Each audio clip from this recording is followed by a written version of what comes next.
What's up, everybody? Christian Fowler here with Bluff City Media, joined by my guy, Kenny Stubblefield. We got another breaking news podcast. It's just that time of year. It's that time of year, Christian. It happens, Yeah, man.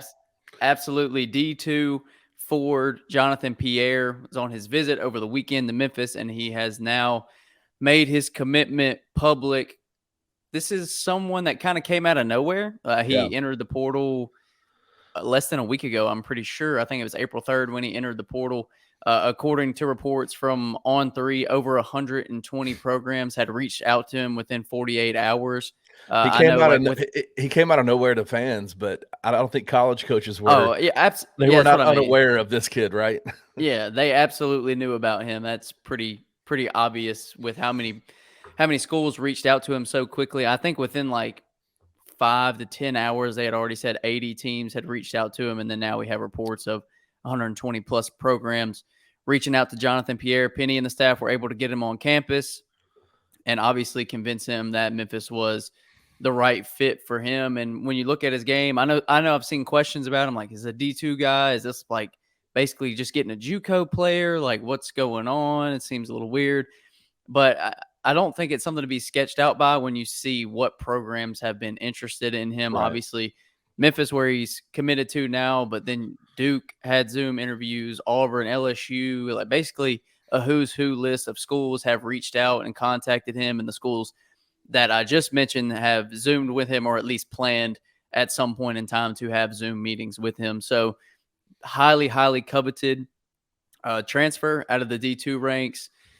And his story is really, really interesting. So I do want to get into that in a second. But first, let's talk about his game a little bit.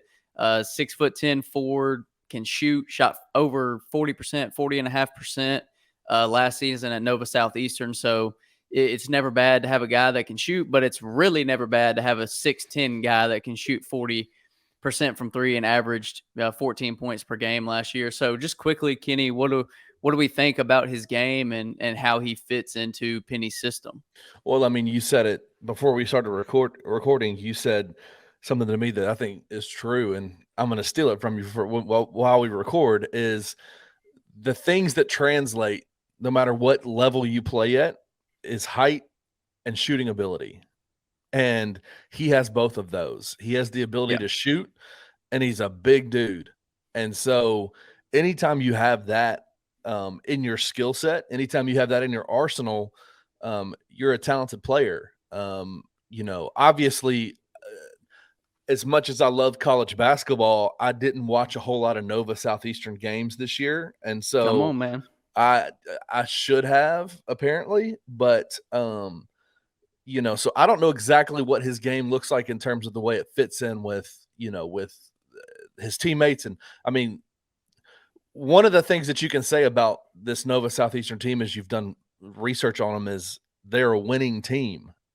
Since he's been there with them, they've lost once in 2 years, Christian. And I look at that and I say, man, you're getting a kid who knows how to win basketball games. A kid who's tall, a kid who can shoot, and a kid who knows how to win.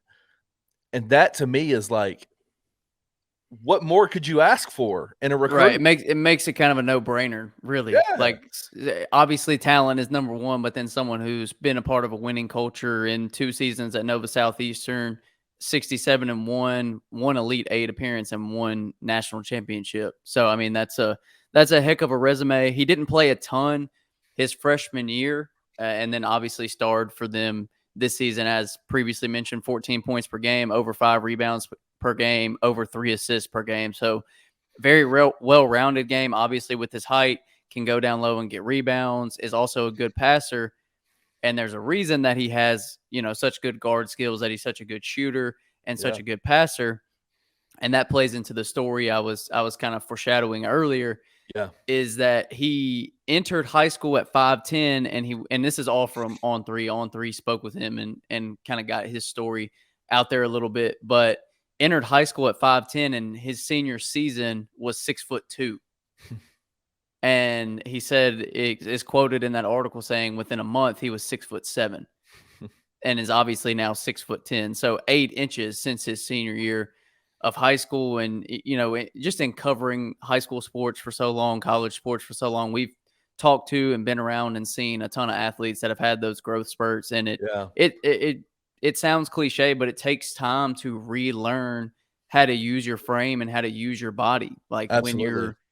when you've been, so if you started your freshman year at 5'11" and you're 6'2" by your senior year, okay, you hit a normal growth spurt. That's not anything crazy. Like you're just a little bit taller now, but you grow 8 inches. I mean, you're a totally different human being. It's a totally different body that you're in. So playing guard forever, playing guard growing up, and then now you're in a wing slash stretch four body is weird. It doesn't happen a ton. We see a lot of 3, 4, 5 inch growth spurts, but eight Yeah. inches in a year is pretty rare.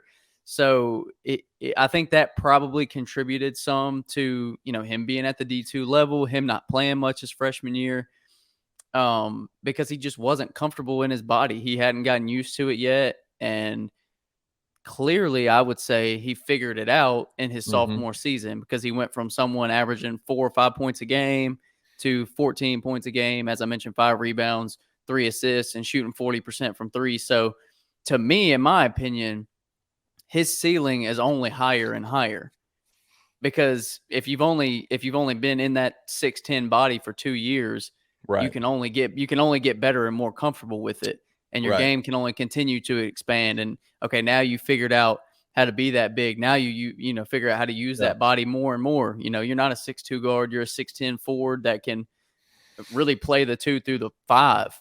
Mhm.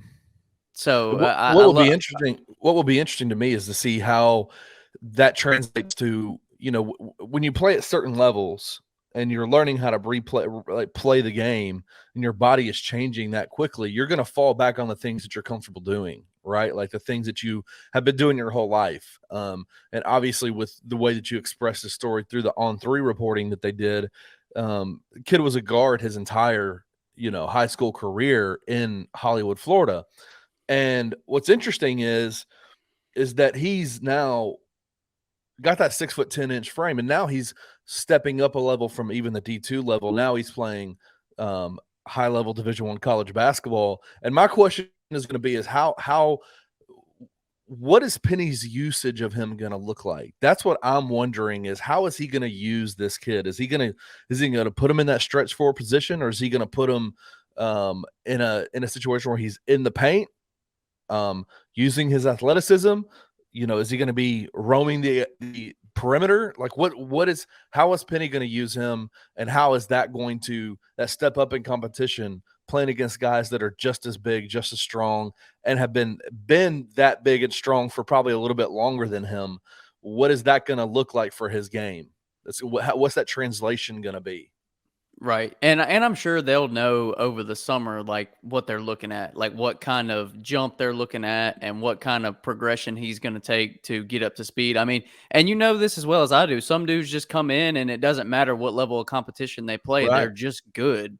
Right. They're just good, and it translates. So that could be the case, or there could be a pretty big learning curve Mhm. where it takes him 3 or 4 months and maybe 5 to 10 games into the season before he's really comfortable. And obviously that's something that we'll see play out. But as far as how's Penny going to use him, I think the ways that you mentioned, all the above. I think you can use him anywhere. I think you can use him in the paint if you have a mismatch. Obviously, he can move around and needs to be on the perimeter as being a 40% 3-point shooter, stretching the floor and stretching other bigs out in a small ball 5 lineup. Like there's a ton of versatility with that size and the skill level that he possesses. So it's a really good pickup, in my opinion. I mean, there Yeah. aren't too many guys with that frame, with that shooting ability, floating around in the country, which is why he's so coveted. It's just it's rare to have that. But Kenny, it's been an extremely busy weekend. Obviously, the transfer portal was heating up for Memphis.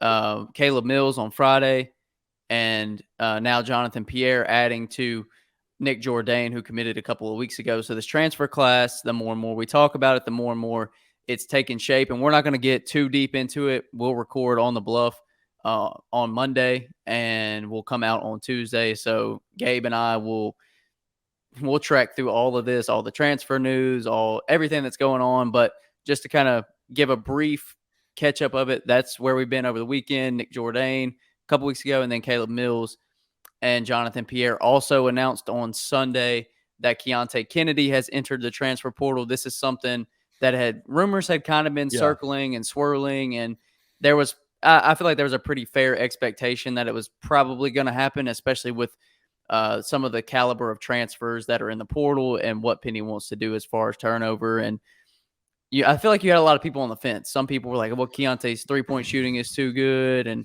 do we want to lose him? And clearly, he's entering the portal and looking for another new school after coming to Memphis from UTEP last season. So that's kind of the catch up. That's where we're at right now. But before we get out of here real quickly, what do we make of the transfer class so far?